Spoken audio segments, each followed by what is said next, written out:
Comment communiquer quand le désaccord pointe, voire quand le conflit est avéré? Ce parcours est une sélection de 8 vidéos mettant le focus sur l'attitude à adopter pour éviter toute escalade du conflit dans le respect de tous. En quoi nos paroles vont augmenter ou calmer le conflit? Quels sont nos réflexes de communication face aux personnes qui nous agressent? Comment mettre en pratique une communication non violente, d'adulte à adulte? Voici quelques extraits du parcours. Un premier extrait sur du désaccord au conflit. Le désaccord sur vers quoi on va peut enfin prendre la forme d'un conflit d'intérêts. Deux collègues veulent obtenir le même poste ou prendre leur congé au même moment. Conflit d'intérêts. Le commercial cherche à vendre à un bon prix tandis que le service qualité cherche la validation ISO. Le service RH veut recruter tandis que le financier contrôle le budget. Cela s'entrechoque parfois dans des bras de fer. Voilà des conflits d'intérêts qui semblent à première vue sans issue. Et pourtant, avec une vision commune, l'écoute et la négociation, il est toujours possible de trouver des accords. Un second extrait sur se parler pour dénouer le conflit. 4 clés pour éviter de vous enfoncer dans l'impasse du conflit. 1.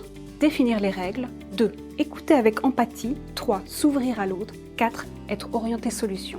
Première clé, définir les règles.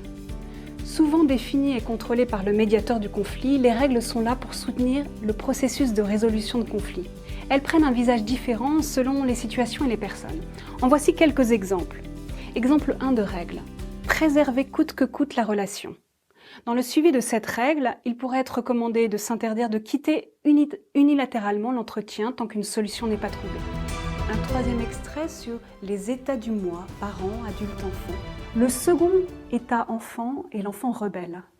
Il a une fonction d'opposition légitime. Il agit et s'exprime tout autant que l'enfant soumis en fonction des exigences parentales. Mais contrairement à l'enfant soumis, qui s'y adapte, l'enfant rebelle établit son identité en s'opposant à ce qui a été proposé ou imposé dans son enfance. Dans le conflit, il est contre à tout ce qui s'apparente à de l'autorité. Il établit des certitudes et des valeurs opposées à ce qui lui a été enseigné. Contre-dépendant, l'enfant rebelle surréagit à tout ce qui semble l'empêcher de jouir de sa liberté et retenir ses impulsions et ses désirs. Il peut alors entrer dans des colères vives si des obstacles se présentent face à la réalisation de ses envies d'enfant. Parfois, sa rébellion peut l'empêcher d'être en contact avec ses propres besoins, ses besoins d'adulte. Il n'est pas libre, mais simplement contre-dépendant. Il vit toujours en fonction de la norme, en s'y opposant. Vous avez envie d'approfondir le sujet? Je suis ravie de vous accompagner sur le parcours communiquer dans le désaccord. À tout de suite.